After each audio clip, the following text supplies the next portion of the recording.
Bom dia, irmãos. Quero saudá-los em nome do Senhor Jesus e convidá-los a abrir a palavra de Deus no segundo capítulo do livro de Jonas. Jonas, capítulo 2.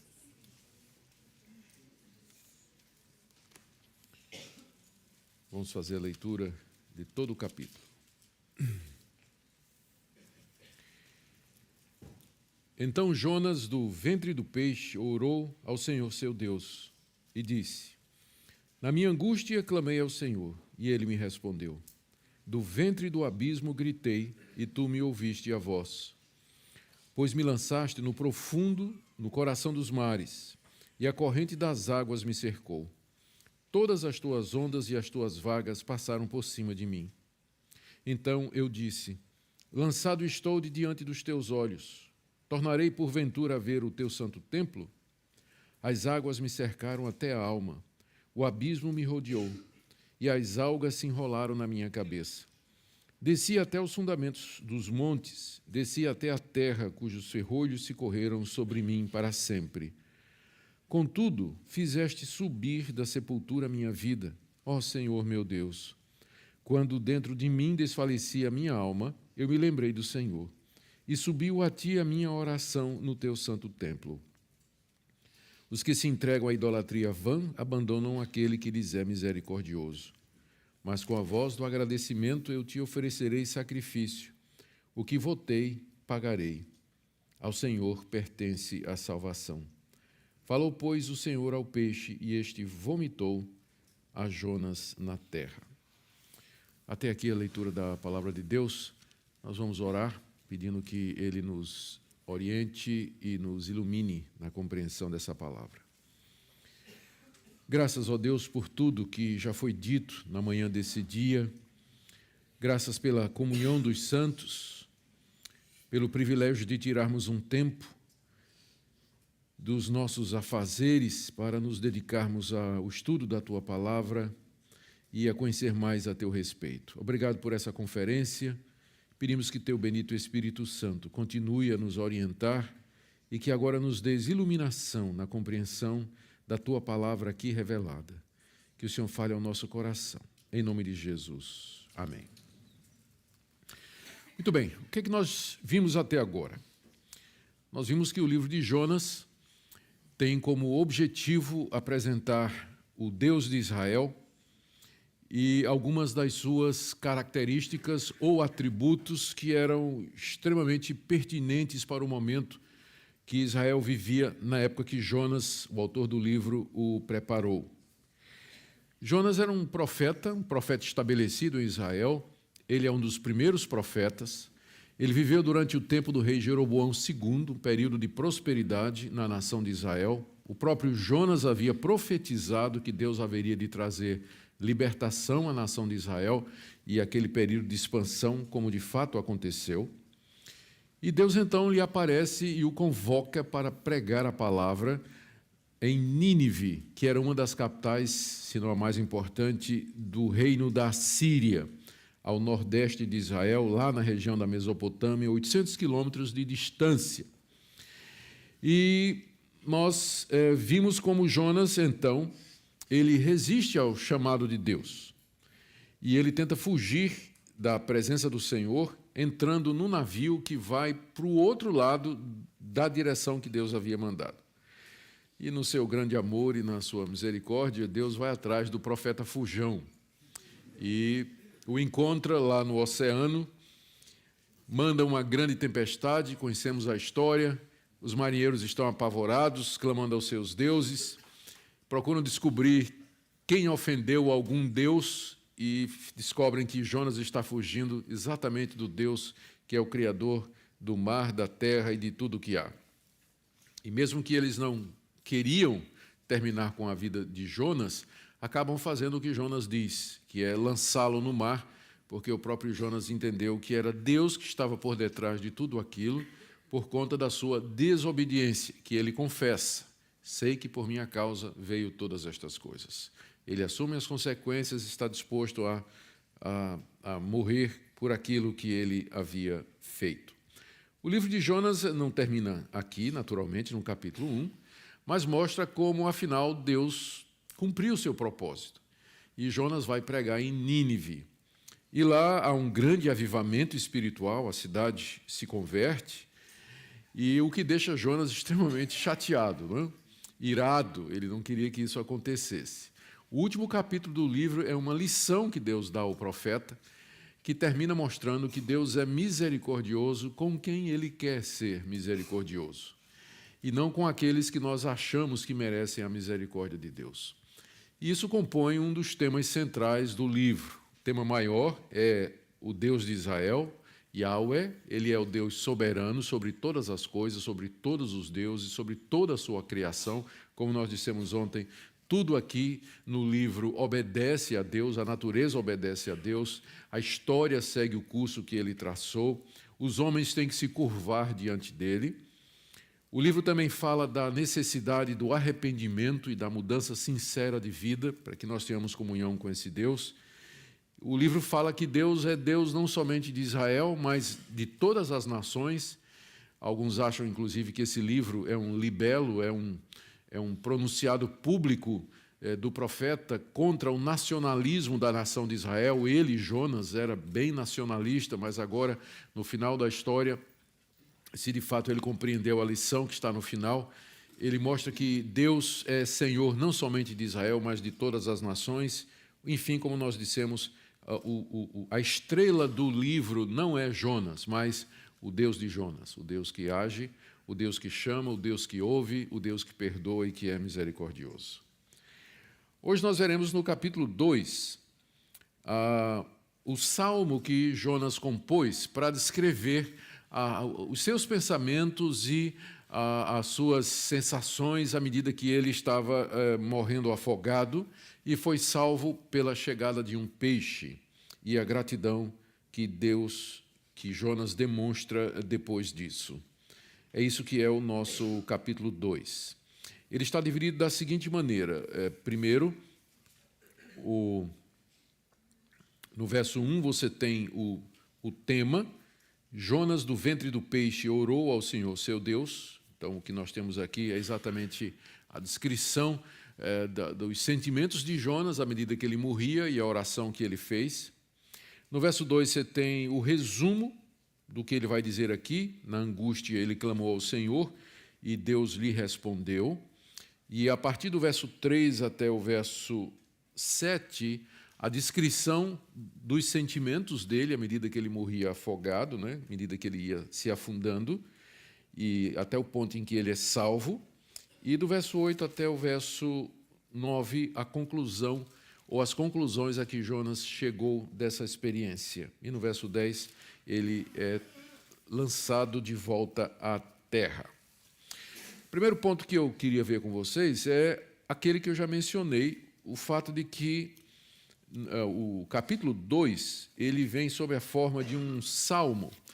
Qualquer pessoa pode verificar isso. Aliás, eu acredito até que as Bíblias, elas já nos ajudam a ver isso nas versões, porque você vai perceber que a formatação do capítulo 2 na sua Bíblia, ela já é um pouquinho diferente da formatação do capítulo 1, do capítulo 3 e 4, como se os tradutores quisessem, de fato, indicar que no hebraico há um gênero literário diferente daquele que foi usado no capítulo 1 e nos capítulos 3 e 4.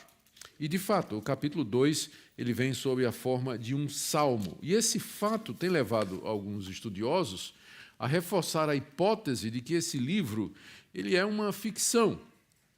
Não é? Isso aqui seria uma interpolação que foi jogada por alguém, enfim, um autor diferente, já porque o estilo não é o mesmo.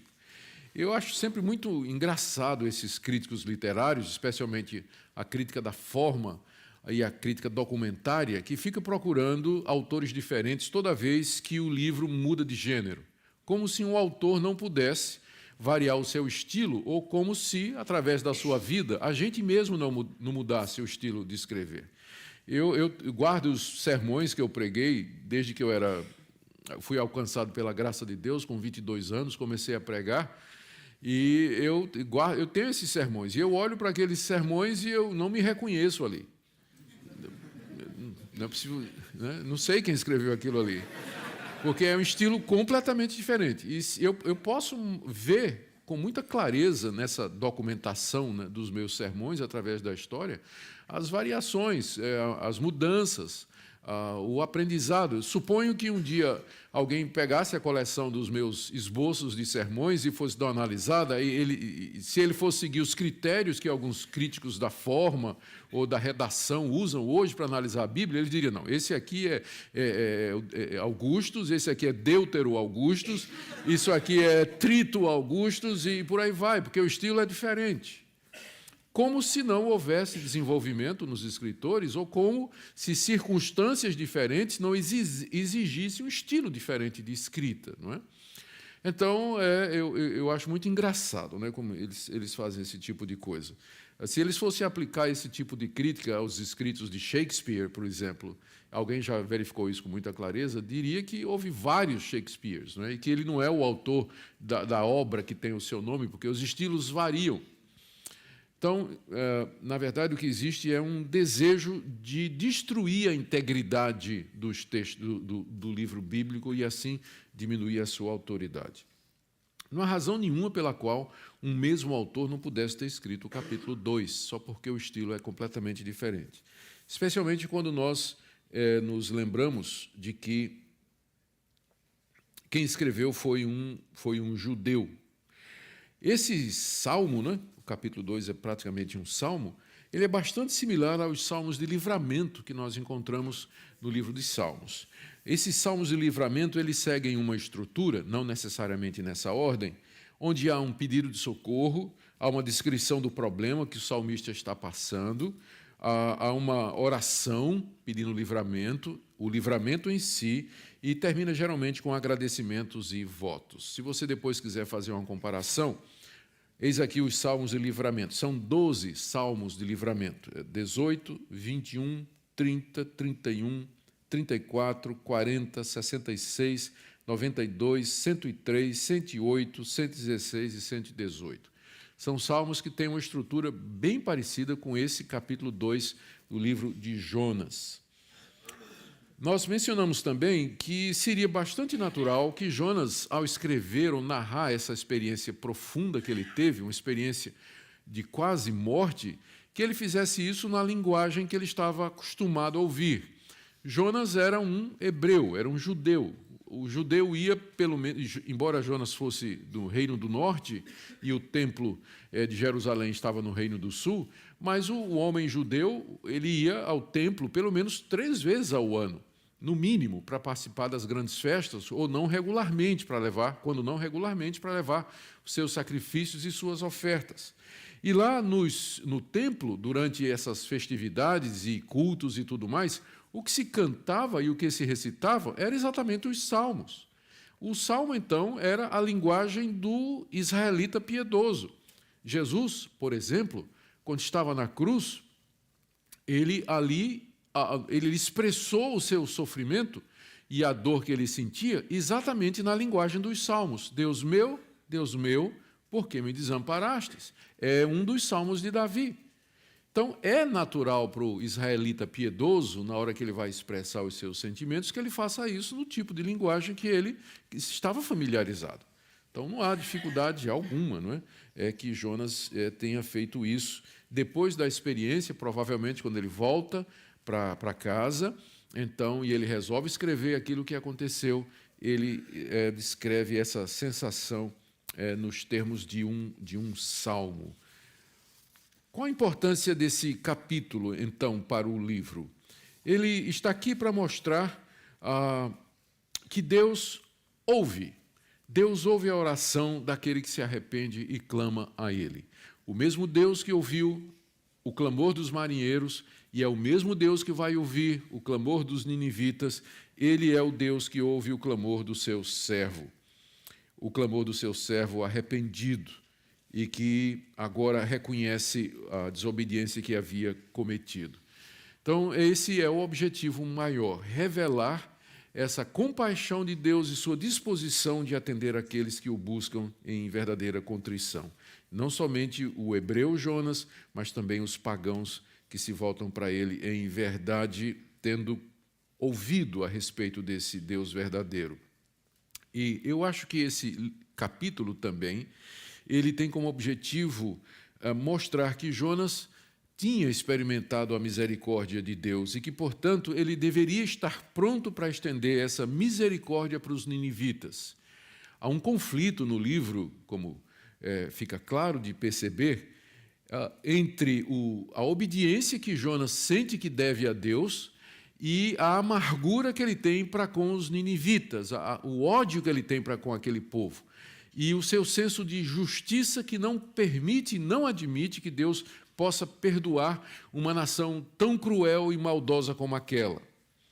Mas agora que Jonas experimentou a misericórdia de Deus, misericórdia que ele não merecia, porque ele havia desobedecido a Deus e virado as costas para Deus, ele havia se tornado como que um daqueles pagãos, mas agora ele recebeu misericórdia e, teoricamente, ele deveria estar pronto para, ao voltar para Nínive, oferecer aos ninivitas a mesma misericórdia que ele havia experimentado de Deus. Aqui me lembra aquela parábola que Jesus contou do credor incompassivo, aquele homem que devia muito dinheiro ao rei e foi então chamado para pagar, não tinha com o que pagar. O rei determinou então que ele fosse preso e sua família vendida, todos os seus bens arrestados, e ele então pede misericórdia ao rei e o rei resolve perdoar completamente aquela dívida. E aí ele sai do palácio e encontra um contemporâneo seu, um companheiro que lhe deve uma quantia pequena. E ele agarra o pescoço daquele cidadão, né? Paga o que você me deve. E o cidadão pede misericórdia, mas ele não dá ao seu colega aquela misericórdia que ele tinha acabado de receber do rei. E o rei, então, fica muito furioso e determina que ele seja, então, preso e pague a dívida anterior que já havia sido perdoada. Embora o final das duas histórias sejam diferentes, mas o princípio é o mesmo. Aquele homem que havia experimentado a misericórdia de Deus deveria estendê-la aos que precisavam da sua misericórdia.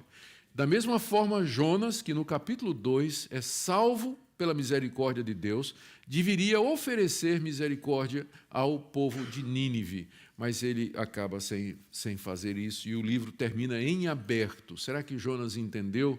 Será que Jonas compreendeu? E, portanto, o livro é um apelo para que o leitor se coloque nessa posição. Você que recebeu a misericórdia de Deus, que foi perdoado por Deus, aceito por esse Deus que ouve e que perdoa, você vai ter essa mesma misericórdia para com as pessoas ao seu redor? Você vai usar de compaixão para com elas, da mesma forma que Deus teve compaixão de você? Esse é o papel, então, do capítulo 2. Mostrar que Deus ouve, que Deus exerce misericórdia e que aqueles que são objeto da misericórdia de Deus devem estar prontos para pregar essa misericórdia às pessoas ao seu redor. Vamos então fazer agora a exposição desse capítulo. Como eu já disse, o verso 1 nos diz que ele é a oração que Jonas fez no ventre do peixe, ou seja, o momento, os sentimentos de Jonas e os pensamentos que passaram pela sua cabeça, nem tudo é oração aqui, não é? Talvez o título não seja o melhor, porque não é só, esse salmo não é a oração, mas ele descreve o que é que aconteceu com Jonas e, inclusive, o momento em que ele ora. Jonas ora a Deus do ventre do peixe, provavelmente quando ele se conscientizou que estava vivo. Se a gente puder refazer o que é que tinha acontecido, ele é lançado ao mar e é lançado para morrer ao mar, e então ele começa a afundar. Ele começa a afundar. E à medida que ele vai afundando, então ele começa a... Dizem que quando a pessoa está morrendo, né, toda a sua vida passa diante dele, né? Então Jonas começa a lembrar de Deus e das coisas que lhe aconteceram, e então finalmente ele clama a Deus e de repente ele se vê no ventre de uma criatura marinha. E lá dentro, né, consciente de que ele está vivo, então ele eleva os seus pensamentos a Deus e clama a Deus. É a oração que foi feita no ventre do peixe. Jonas, do ventre do peixe, ele ora ao Senhor, seu Deus. O resumo da sua oração está aí no verso 2. Na minha angústia, clamei ao Senhor, e ele me respondeu. Do ventre do abismo gritei, e tu me ouviste a voz. Jonas, perto da morte, ele está clamando a Deus, é engolido pelo peixe, ele não entende o que está acontecendo, ele continua clamando a Deus, e finalmente Deus o responde, e Deus ouve a sua oração, e ele é jogado na beira do mar, de onde ele havia saído a princípio. É interessante que quando o capitão mandou ele orar, capítulo 1, verso 6, levanta-te, invoca teu Deus, Jonas não fez nada. Lembra disso no capítulo 1? Né? O capitão chegou e disse, invoca o teu Deus. Jonas não orou, mas agora ele resolve orar. Né? O que significa que Deus, às vezes, tem que nos colocar em situações críticas, né? Para que a gente lembre que a oração é desejada por Ele. Esse verso 2 tem um paralelismo, né, que nós conhecemos, é o paralelismo hebraico, quando no mesmo versículo a mesma coisa é dita duas vezes. Na minha angústia clamei ao Senhor e Ele me ouviu. Do ventre do abismo gritei e tu me ouviste a voz. Então, está dizendo a mesma coisa duas vezes, mas com palavras diferentes. Não é? O na minha angústia, na primeira parte, equivale ao ventre do abismo na segunda. Clamei ao Senhor, corresponde a gritei na segunda, e Ele me respondeu, corresponde, tu me ouviste a voz. Então, a maneira do profeta se expressar era assim que os judeus costumavam escrever. Aqui é importante nós lembrarmos uma coisa. Na segunda parte do verso 2, Jonas diz, do ventre do abismo eu gritei. A expressão ventre do abismo, na verdade, é a tradução da palavra bem conhecida no hebraico, Sheol, que significa o local dos mortos. O que tem levado alguns autores a dizer que houve realmente a morte, que Jonas de fato morreu, e que o milagre aqui de fato foi uma ressurreição. Ele tinha morrido e o peixe engole o cadáver e ali há uma ressurreição. E isso estaria mais de acordo com o paralelismo que Jesus emprega mais adiante, quando ele diz que a experiência de Jonas é um sinal da própria experiência de Jesus, de que ele haveria de morrer e ficar no ventre da terra durante 3 dias. Então, alguns autores, por conta disso, eles dizem que Jonas, de fato, tinha morrido. Não é? Ele tinha chegado até o Sheol, e de lá, então, Deus tirou a sua alma. Que momento isso aconteceu? Deve ter sido quando ele foi a ressurreição, né? O peixe deve ter engolido o cadáver, e o Jonas, então, teria ressuscitado na barriga do peixe, senão ele não tinha como orar, não é? Porque, de fato, está dizendo aqui que ele orou da barriga do peixe, mas ele teria tido essa experiência de ressurreição. Não é necessário, parece estranho, eu sei que alguns de vocês estão ouvindo isso pela primeira vez, não é? Mas, e de fato parece meio estranho que isso tenha acontecido. Pode ter sido, mas não é necessário. O que Jonas pode ter experimentado, porque o texto dá a impressão de que ele estava consciente o tempo todo do que estava acontecendo com ele. O que ele pode ter experimentado é uma experiência muito próxima da morte, a ponto de dizer, como também na linguagem dos Salmos, eu sou considerado como morto, ou eu me sinto como alguém que já entrou nas portas da morte, ou tu me abandonaste, a minha vida está perdida. Há várias expressões nos Salmos que usam esse tipo de linguagem muito forte para expressar o sentimento do coração. Então, não é preciso que Jonas tenha morrido, mas a experiência dele, sem dúvida, foi uma experiência muito próxima da morte. Ele chegou a desesperar da própria vida. Do verso 3 até a primeira parte do verso 6, ele dá uma descrição dos seus sofrimentos e dos pensamentos enquanto ele afundava. Eu gosto de imaginar assim, ele foi jogado, né, e ele começou a afundar, né? Começou a afundar. 5 metros, 6 metros, 7, ele vai descendo, 10 metros, né? 15 metros, ele vai 20, não é? E ele, enquanto ele desce se afogando, ele começa a descrever o que está aqui, do verso 3 até o verso 6. A descrição que ele faz é essa daqui. Primeiro, ele tem consciência de que é Deus que o lançou no mar. Verso 3: Pois tu me lançaste no profundo, no coração dos mares. Foram os marinheiros, mas Jonas agora sabe que por trás dos marinheiros estava a vontade de Deus. Tu me lançaste no profundo dos mares. Ele percebia agora que naquela ação a mão do Deus de quem ele tentava fugir estava presente. Ele diz também no verso 3: A corrente das águas me cercou e todas as tuas ondas e as tuas vagas passaram por cima de mim. São as ondas de Deus, as vagas de Deus, o mar de Deus que agora cerca Jonas e o conduz àquela experiência de angústia e de sofrimento. Ele sabe que é Deus que está por detrás daquilo que está acontecendo. Você poderia perguntar a qualquer profeta hebreu, a qualquer judeu que estava familiarizado com a Bíblia, se Deus era Senhor de todas as coisas e se a mão de Deus estava por detrás de tudo o que acontece, e a resposta seria sim.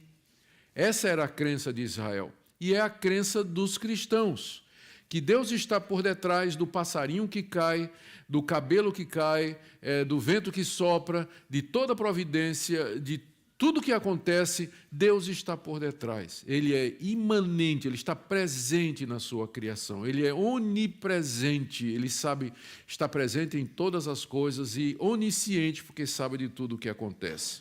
Então Jonas, ele declara isso. Foi Deus quem o lançou no mar, o mar que é de Deus, e as ondas e os vagalhões de Deus passaram por cima da sua cabeça. No verso 4, ele descreve a sensação de que ele havia sido separado de Deus, não é? Ele diz: fui lançado de diante dos teus olhos. Estou lançado diante dos teus olhos. A palavra que é usada aqui, lançado fora, é a mesma palavra que aparece lá em Levítico, quando diz... fala da mulher que foi repudiada pelo marido. A mulher que foi repudiada pelo marido. É o mesmo verbo que é usado aqui. Eu me sinto lançado fora da tua presença como uma mulher que foi repudiada do marido, a quem o marido disse: vá embora, eu nunca mais quero ver você. Então, era assim que Jonas estava se sentindo, repudiado por Deus naquela situação de que Deus o havia rejeitado e abandonado pelos seus pecados. Ele está pensando nisso à medida que ele vai afundando, né? À medida que a angústia vai tomando conta da sua alma. Então, e aqui ele começa a sentir esse desespero. E nada era tão terrível para o israelita, especialmente o israelita piedoso, do que essa sensação do abandono de Deus. Daí o grito, não é? Deus meu, por que me abandonaste? De se ver separado de Deus, lançado fora da presença de Deus. E aí então ele se lembra do templo, final do verso 4, e pergunta: tornarei a ver o teu santo templo? Será que alguma vez, será que eu ainda terei a chance de voltar a Jerusalém, entrar no templo e te adorar, ó Deus, na tua presença? Ele tem esses pensamentos, esses desejos estão no seu coração. Você percebe que, embora Jonas tenha sido rebelde, desobediente a Deus, mas o seu coração é de Deus, a sua alma é de Deus, os seus pensamentos são em torno de Deus. Você não percebe aqui, nesse momento, nenhuma sensação ou desejo ou expressão de repúdio ou raiva ou amargura diante de Deus, mas uma resignação piedosa à sorte que Deus lhe reservou por conta dos seus próprios pecados. Tem uma tradução, não sei se vocês a têm aqui, que é a NVI, que traduziu assim: contudo verei outra vez o teu santo templo, como se Jonas tivesse certeza de que ele seria livre daquela situação. É possível gramaticalmente no hebraico, por conta do tempo hebraico, mas eu não creio que contextualmente seja essa a situação. Jonas não tinha nenhuma expectativa àquela altura. Jonas estava enfrentando a morte, não é? Ele estava resignadamente tendo os últimos pensamentos de alguém que a qualquer momento sabia que ia morrer afogado à medida que a água começa a entrar nos pulmões, ele não consegue mais segurar o fôlego, não é? Ele está ficando cada vez mais fundo, e então esses são os pensamentos de Jonas. Não há aqui qualquer perspectiva de esperança nenhuma, mas simplesmente o desejo, né, de que um dia ele pudesse, se não nesse mundo, mas no próximo, ver a presença de Deus. Ele tem essa consciência de que a morte se aproxima. Olha o que diz o verso 5. As águas me cercaram até a alma, o abismo me rodeou e as algas se enrolaram na minha cabeça. Ele se vê completamente cercado, sem saída, a alma dele está cercada pela água, ele está rodeado pelo abismo e já as plantas começam a se enrolar na cabeça dele. Ou, talvez ele já esteja aqui chegando no fundo do mar, não é? Chegando lá no fundo, onde crescem aquelas plantas, né? E agora ele está lá se debatendo e está lá aquelas algas já enrolando na cabeça dele, ele está naquela aflição, né, terrível. E ele diz, no início do verso 6, desci até os fundamentos dos montes, desci até a terra, cujos ferrolhos se correram sobre mim para sempre. Aqui a palavra, aqui mais uma vez, ele descreve o que é o mundo dos mortos, né? O Sheol era considerado como sendo no fundo do mar. Era o local, o Sheol, essa na visão escatológica incompleta do Antigo Testamento, não é? O local dos mortos era lá embaixo, né? Lá na terra, no fundo do mar, onde os montes têm o seu fundamento. E uma vez que você entra no Sheol, a porta se fecha e o ferrolho é passado, e você não volta mais. Não é? Veja como ele diz isso aqui. Cheguei até a terra, cujos ferrolhos se correram sobre mim para sempre. A qualquer momento, Jonas vai passar por aquela porta, vai entrar no mundo dos mortos e os ferrolhos vão se fechar, e aí acabou. Ele não voltará mais ao mundo dos vivos. Tudo ali termina na sua perspectiva. Final do verso 6, você nota, contudo, uma mudança, que é introduzida pela palavra, na versão que eu tenho, Almeida, pela palavra contudo. Lendo o verso 6. Desci até os fundamentos dos montes, está chegando no fundo do mar. Desci até a terra, cujos ferrolhos se correram sobre mim para sempre. Contudo, fizeste subir da sepultura a minha vida, ó Senhor meu Deus. Talvez isso aqui assinale aquele momento em que o peixe chega, né? Em que o peixe chega e agora sobe, não é? Ele estava descendo, mas agora tu fizeste subir da sepultura a minha vida. Então agora começa o caminho de volta, não é? No ventre do peixe, que longe de ser o castigo de Jonas, na verdade era a salvação dele, não é? O castigo dele não foi ficar na barriga do peixe, mas isso foi, na verdade, a sua salvação. O castigo foi ser lançado no mar para morrer afogado, mas agora vem a salvação sob a forma de um peixe, e ele começa agora a subir.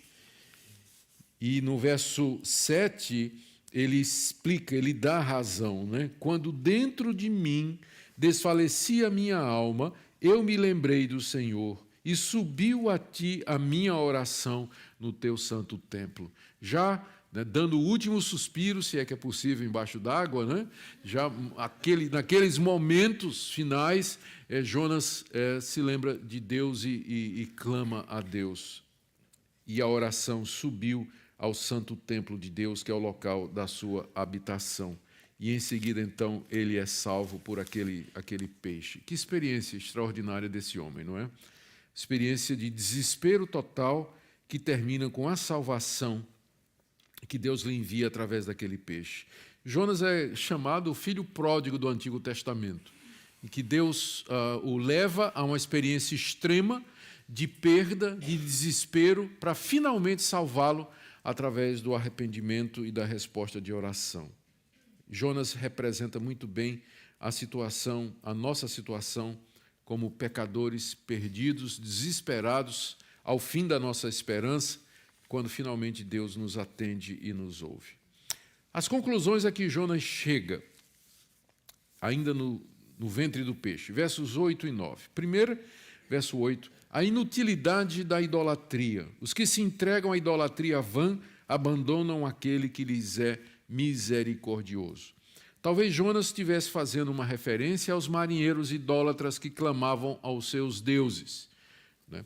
Mas aqui, se for isso, ele devia ter completado: quem abandona, porém, a idolatria, alcança misericórdia, que foi o que aconteceu com aqueles marinheiros quando reconheceram que Deus era Deus. O mais provável aqui, os comentaristas nos dizem, é que isso é uma referência aos compatriotas israelitas que iriam ler o livro. Os que se entregam à idolatria vã abandonam aquele que lhes é misericordioso. E a idolatria aqui não é a idolatria dos pagãos, mas a idolatria de Israel, que era muito grande na época do rei Jeroboão II. Embora o país estivesse passando por uma expansão econômica e geográfica muito grande, a idolatria era praticada pelos judeus, quer seja em Jerusalém, quer seja em Samaria, que era a capital do Reino do Norte.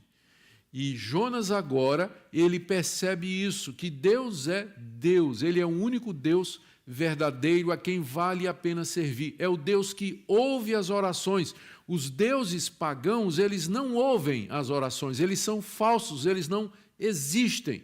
Eles são invenção do coração humano. E ele quer que os seus compatriotas, ao lerem esse livro, eles percebam isso. Como eu disse, o livro de Jonas mostra que ele é o único Deus verdadeiro. E talvez foi escrito exatamente com esse objetivo, para servir de testemunho à nação de Israel. Os que se entregam à idolatria vã abandonam aquele que lhes é misericordioso. E quem é esse que é misericordioso com Israel? É o verdadeiro Deus, é Yahweh. É a estrela do livro, é o centro do livro, é o objeto do livro. A misericórdia dele está nesse livro. Portanto, um israelita adorando Baal, ele está abandonando o único Deus verdadeiro, que é misericordioso. Essa é a lição que Jonas aprende aqui. E a segunda conclusão dele está no verso 9. Ele diz: com a voz do agradecimento eu te oferecerei sacrifício, o que votei pagarei. Note que é a mesma linguagem dos marinheiros no capítulo 1. Os marinheiros, quando perceberam que Yahweh era o Deus verdadeiro, então ofereceram sacrifícios e fizeram votos. E agora no capítulo 2 é Jonas que faz sacrifícios e oferece votos a Deus, ao contrário, Deus oferece sacrifício e faz votos. E no capítulo 3 vai ser os ninivitas que vão fazer a mesma coisa. Todos se curvam diante desse Deus. No capítulo 2 é Jonas que faz isso. Ele provavelmente agora ele tem essa expectativa de que ele vai voltar para a sua terra e lá em Jerusalém ele vai oferecer sacrifícios e vai fazer votos a Deus. E a terceira conclusão dele, final do verso 9, ao Senhor pertence a salvação. Ao Senhor pertence a salvação. Por isso ele a dá a quem ele quer. Porque pertence a Ele. A salvação não está em mim e não está em você, mas a salvação pertence a Deus e Ele dá a quem Ele quer. Ele deu aos marinheiros, Ele vai dar aos ninivitas e Ele acaba de salvar o seu profeta rebelde. Esse talvez seja o tema do livro, segundo algumas pessoas, não é? A salvação ao Senhor, a Yahweh, pertence a salvação. E pronto, termina o capítulo 2 com o verso 10, quando Deus fala ao peixe, Yahweh fala ao peixe, e é uma maneira figurada, não é? A gente sabe que, né, não tem como, mas Deus é o livro dos impossíveis, não é? Esse livro aqui. Deus fala com o peixe, Deus se comunica com os peixes, Deus fala com sua criação. E diz aqui que ele vomita Jonas na terra. Aonde? Provavelmente Jope. Nós já vimos que eles não estavam muito longe da terra quando isso aconteceu. Provavelmente agora Jonas está de volta à estaca zero, não é? Ele tinha começado a fugir de Deus lá em Jope e Deus faz tudo isso que aconteceu e traz Jonas de volta a estaca zero, como quem diz, ok, Jonas, aprendeu? Vamos agora para a segunda chance, repita comigo, vamos lá. Eu vou para Nínive, não é? Deus dá a Jonas a chance de começar outra vez. Outra vez. Note aqui a última observação, antes de partir para as conclusões, que o peixe vomitou Jonas. Não é que o peixe cuspiu. Não é que a gente está acostumado, talvez, nas histórias que a gente ouve, né? O peixe cospe Jonas, mas o peixe vomitou. É uma palavra que ela descreve exatamente essa sensação horrível, né, de alguém que tem um embrulho no estômago, né, que está passando mal e, finalmente, ele vomita, né, junto com todos aqueles ácidos, aquelas coisas lá que tem no estômago. Né? E pouca gente lembra do sofrimento desse pobre animal, que passou falando sério, foram 3 dias com esse embrulho, não é? O peixe, 3 dias com esse embrulho, até que finalmente, não é? Ele alivia. Alguns estudiosos, eles acham que essa palavra vomitou, não é? Esse gesto, não é? Ou essa atitude de vômito, ela foi escolhida deliberadamente por Deus para expressar o que ele estava sentindo com relação a Jonas, não é? Assim, Jonas, não é? Como está no Novo Testamento, né? Estou a ponto de vomitar-te da minha boca, Deus falando para a igreja de Laodiceia. Então, literalmente aqui, Jonas foi vomitado na terra. Há a palavra, a origem da cidade de Nínive está relacionada a um deus peixe que teria sido o fundador da cidade. Esse deus peixe teria sido o fundador da cidade. E Jonas, quando vai aparecer lá em Nínive, algumas pessoas tentam explicar o sucesso da pregação de Jonas em Nínive, exatamente porque os moradores de Nínive, quando o viram, a pele toda branca, pigmentada, não é? Sem os pigmentos por conta do ácido na barriga do peixe, ele todo branco, não é? Então, associaram isso com a figura do deus peixe. Ele era o homem que foi trazido pelo peixe até a cidade de Nínive. E então isso teria funcionado como que uma ponte, não é, para estabelecer a comunicação desse estrangeiro com a cidade de Nínive. E então eles começaram a ouvir, ficaram curiosos, né, com aquele homem todo branco, né? Passou 3 dias lá nos ácidos digestivos, né, do peixe e tudo, e então isso serviu como para pegar a atenção dos ninivitas. Eu não sei se isso é imaginação demais, porque o texto não fala nada disso. O texto atribui a conversão dos ninivitas à pregação da palavra de Deus, como nós veremos, não é? Mas não deixa de ser curioso, porque há de fato essa lenda do deus peixe associada à fundação de Nínive. E, de repente, Deus manda para lá alguém que vem exatamente carregado na barriga do peixe, não é? Embora Jonas tenha sido colocado na terra a 800 quilômetros de lá. Queridos, o que é que nós podemos ter aqui como conclusão? Eu tinha dito a Edvânio que hoje é 30 minutos, eu não sei nem quantos já foram, mas ele disse, fala um pouco mais. Eu disse, não posso, porque o capítulo 2 é curto, né? Então, eu ia ter que encher linguiça aqui para... E eu não quero fazer isso. Então, vamos direto, e aí vocês vão ter mais tempo aí para a livraria e um monte de coisa aí, não é? Vamos lá, algumas aplicações. O que é que esse capítulo traz para nós? Mais uma vez, salvação é de Deus. A salvação é de Deus e Ele a dá a quem Ele quer. Ele nos livra dos males dessa vida, como livrou a Jonas, e também dos males da vida por vir. Ele é o Deus que salva, Ele é o nosso Senhor. Segundo, Deus ouvirá os que o buscam. Deus ouvirá os que o buscam. Os seus ouvidos estão atentos ao contrito, ao arrependido. Terceiro, a idolatria é uma rejeição da misericórdia de Deus. Toda vez que nós nos curvamos, que uma nação se curva diante de ídolos, que adora imagens de escultura, Isso não pode ser considerado como culto verdadeiro, mas é uma rejeição do Deus misericordioso. Esse Deus não pode ser expresso, ele não pode ser adorado através de representações físicas, porque ele é o Deus que está presente em todo lugar. Ele não é um Deus que se localiza geograficamente. A imagem captura Deus, ele reduz Deus. E Deus não pode ser reduzido, capturado ou expresso, feito refém de um pedaço de madeira, de pau, de gesso, de pedra ou qualquer outro objeto desses aí. Portanto, a idolatria é uma rejeição desse Deus misericordioso. Eu sei que pregar o evangelho numa terra idólatra é muito difícil. Uma terra onde as pessoas estão acostumadas a buscar a Deus através de representações físicas.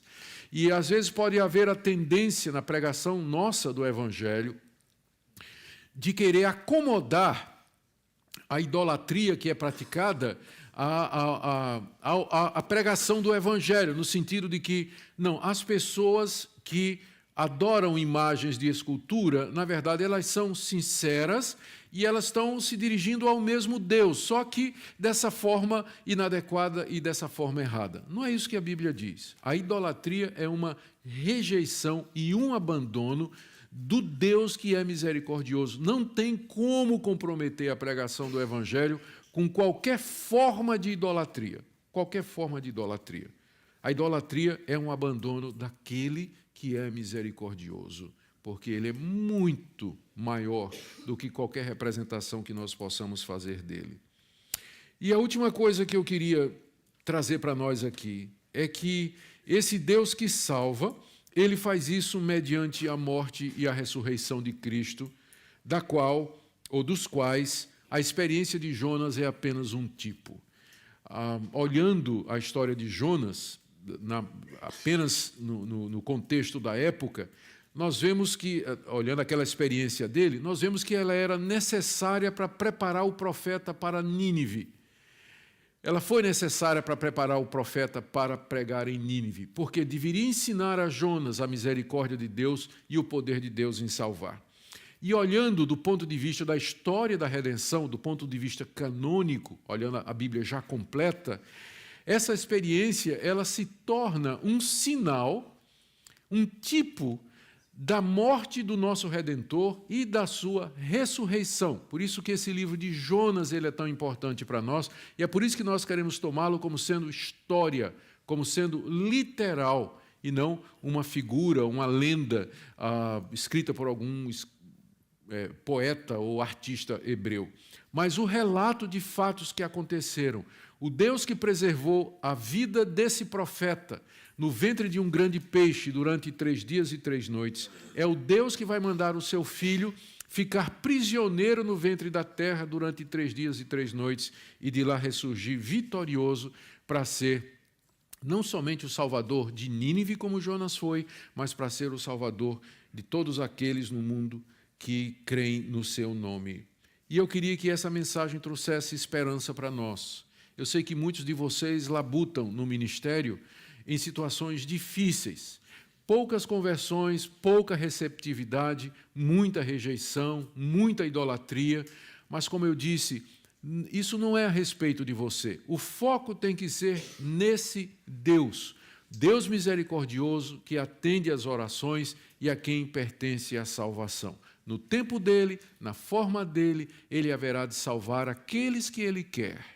E ele quer usar você, como ele usou Jonas para Nínive, ele quer usar você e a mim para realizar os seus propósitos salvadores. Que Deus conceda a cada um de vocês, pastores, obreiros, missionários, missionárias que pregam a palavra de Deus, esse conforto e essa confiança no Deus de Jonas, o Deus que ouve as orações. Amém. Vamos orar.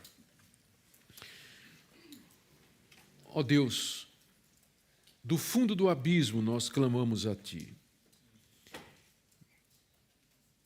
Senhor, nós elevamos a nossa voz, nós nos sentimos sufocados, cercados pela onda da incredulidade, do materialismo, aqui nesse país e nesse continente, que um dia já foi tão cristão, E do fundo do abismo, Senhor, meus colegas clamam a Ti, pedindo misericórdia, pedindo salvação em meio às dificuldades que eles encontram de levar avante a Tua palavra.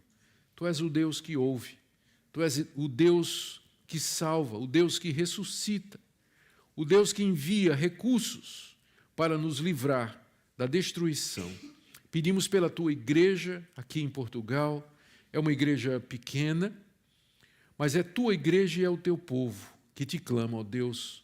Dá-lhes renovação, força, esperança, fé e confiança.